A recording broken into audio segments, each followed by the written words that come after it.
Good morning, good afternoon, good evening, wherever and whenever you are. My name is John, or Last Frontier Bricks, and this is my review of the LEGO Star Wars 2024 Obi Wan's Jedi Starfighter.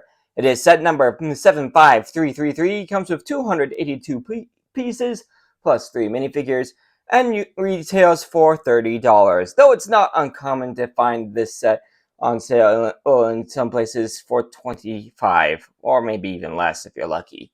And this is the first of set reviews I'm going to be releasing leading up to May 4th of sets that I wouldn't be too surprised are a bit of hot items this May 4th, with the exception of the sets that are brand new, such as the Andor Season 2 U-Wing and the UCS Jango Fett Slave 1. I think this one's going to be a bit of hot item because, again, it's $30, a pretty decent price for a set this size. But if I remember right, this set is also getting ready to retire, so people might want to try to get a hold of this before it disappears. Taking a look at the front box art, you can see the ship in all its glory, along with all 3 of your figures. There's Obi Wan Kenobi, R4P17, and the big draw figure for this set, our very first Kaminoan in the form of Taun We. And the set, of course, has Kamino and Tapoka City in the background, with, of course, it being raining cats and dogs. So yeah, pretty decent box art. Take a look at the top of the set. You can get a 1-to-1 image of the Taun We figure, and from the side you get a small section of the Jedi Starfighter. Taking a look at the back, you can see some of the play features, such as the stud launch, hiding R4P17's main body inside the Starfighter, and the attachable antenna on the side of the ship. This box does have the push tabs on the side, so you do have to damage the box in order to get into it. We'll take a look at the back. We got 1, 2, 3 bags of parts, one small but rather packed sticker sheet with this numbers going all the way up to 13, but it looks like we do have some duplicates. So 1, 2, 3, 4, 5, 6, 7, 8, 9, 10, 11, 12, 13, 14, 15 stickers in all. Quite a few stickers for this being a $30 set. And we do have the usual 3D rendered image of the set on the front in the instruction manual. Once again, we have an ad for paper bags in a set without paper bags. And then we just jump straight into the build. Take a look at the back. We do have a couple pages with the piece count. And take a look at the back. We've got what's actually a pretty decent lineup of Star Wars sets. Counting this set, we got the Bilbo BD1, the ATTE, we got the Lone Andor Season 1 set, we got the two Obi Wan Kenobi's series sets, the Inquisitor Scythe, the Obi Wan versus Darth Vader duel, then we got the Justifier, and then we got the 4+ ATST. So again, actually a pretty solid lineup of sets there. So, I don't imagine it will be too long of a build, so we'll go ahead and jump into a time lapse for this one, starting right now.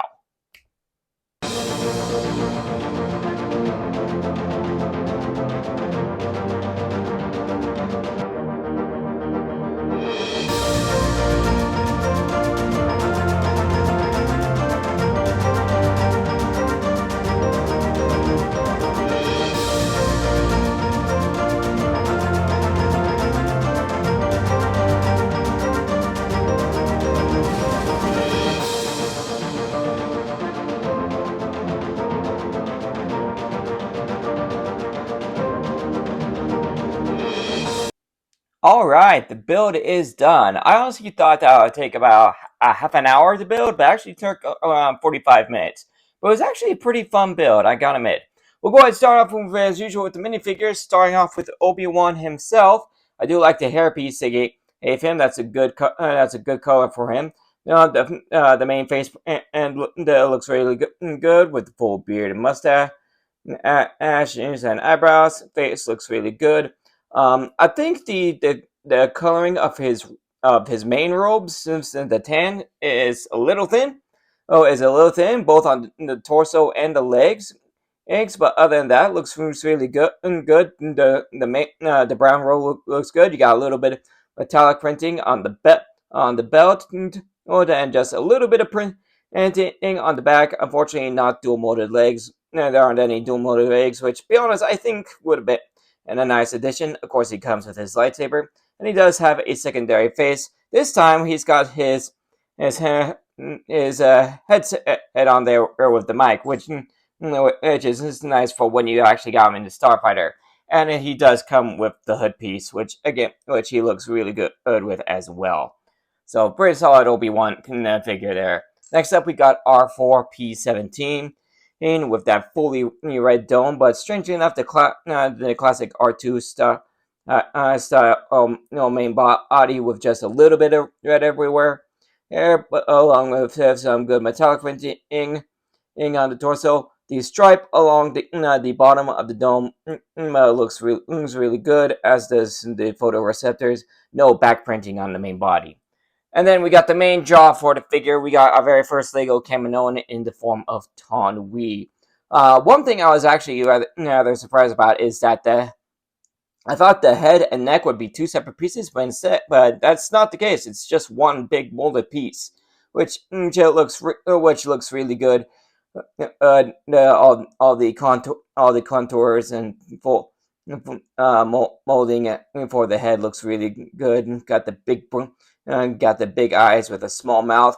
One thing I gotta say about this figure is that I'm very happy that the rumor that the Tom Wee figure was actually going to be a mini doll ended up not being true, because actually having had a mini doll in the form of General Mayhem from the Lego Movie 2, I gotta say, I don't think the Kaminoans would have looked good as mini dolls. I'm glad they went with full minifigures. Anyway, taking a look at there isn't any arm printing, but taking a look at the torso, that looks really good. And this is the first time I've ever seen them do printing on both sides of the skirt piece, which again looks really good. Of course, the figure is not as thin as a Kaminoan is supposed to be, but that's just limited due to Lego minifigures. But again, really solid figure. Good, really nice for our very first Lego Kaminoan.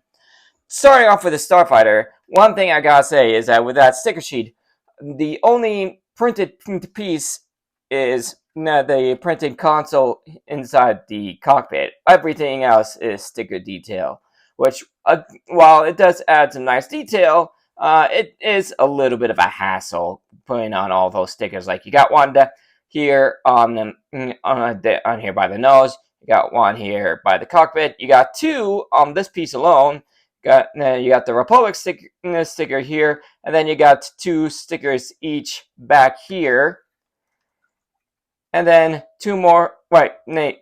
1, 2, 3 stickers on the side here on both sides. So yeah, that's a lot of stickers for a $30 set. So a little disappointed there. Also, you can notice, taking a look from a top-down view, you can see that there are some pretty noticeable gaps between the wings and the main body. Also a little disappointing, but there are some good details going on here. You do have the spot where you can just take R4's head and just pop him on there. Kind of wish that the main piece here was red instead of black, so it would blend it in more with the ship. But the head can turn the full 360 degrees.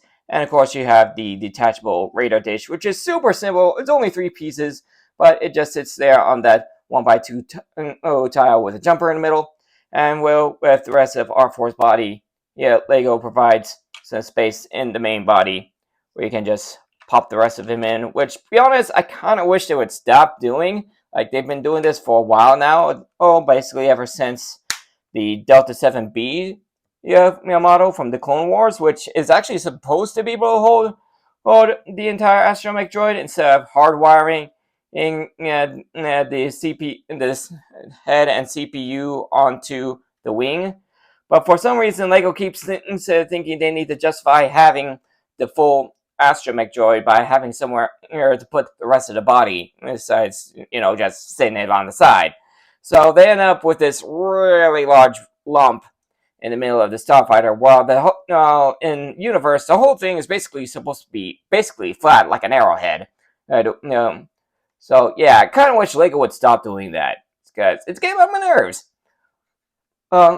Plus, you do have a couple of stud launchers here on the front, and underneath you do have a couple clips here, for which you can attach Obi-Wan's lightsaber. That I can let them get away with. It's a convenient place to put Obi-Wan's lightsaber without, compromising the look of the Starfighter. Plus, you do have a small retractable landing gear that you can raise up. And as I mentioned before, there is a cockpit with a printing console. And they actually built the Obi-Wan seat in here. Usually they don't do that, but this time they did. Taking a look at the back, you do have a couple large engines, and so if they two inverted tiles in transparent yellow to give it some engine thrust. And I do like, and I've always liked the color scheme of Obi Wan's Jedi Starfighter with mainly red and white, with just a little bit of lime green thrown in there. Really nice. So for $30, I feel like it's a little high on the price. So I'm kind of glad that it's gotten quite common to find this thing around $25 at like Walmart or Amazon. Well, that's one of the nice things about Lego sets. If you don't, get them day one at the Lego store, eventually most sets are going to go on sale somewhere if you keep an eye out for them. But again, for a $30 Lego set, this isn't so bad. There are a few compromises that I'm not a fan of, as I mentioned. But it's a pretty decent Starfighter, a solid minifigure selection, and of course the very first Lego Kaminoan cannot be understated. So I think so. Again, I do believe this set is going to be retiring. So those of you those people who don't either don't have Obi-Wan's Jedi Starfighter from Episode 2, or of course want to get the hold of the very first Lego Kaminoan, I can see this thing being a bit of a hot item on May 4th. Especially considering, now that considering this video is being released after the official reveal of all the May 4th Lego sets. One thing I gotta say is, taking a look at the sets, with the exception of the Andor Season 2 U-Wing, most of the May 4th sets are very much targeted at adults. You've got two biddable helmets with Jango and Kylo Ren. You've got Kylo Ren's shuttle in the Starfighter and the Starship collection. You've got the buildable chopper, and then you got the UCS Jango Fett Slave 1. None of those really feel all that targeted to kids. So yeah, I can imagine some kids wanting to pick this skin guy up if they don't have it already, or parents pick it up for their kids. Anyway, that'll be the end of this video. Thank you for joining me for it. If you guys enjoyed it, you know what to do. Hit like, subscribe, all that stuff. Ring the bell to be notified of all videos as soon as they become available. Check out my channel and some more of my content on the end screen in just a few seconds. And I will see you all in the next video. Later, everybody.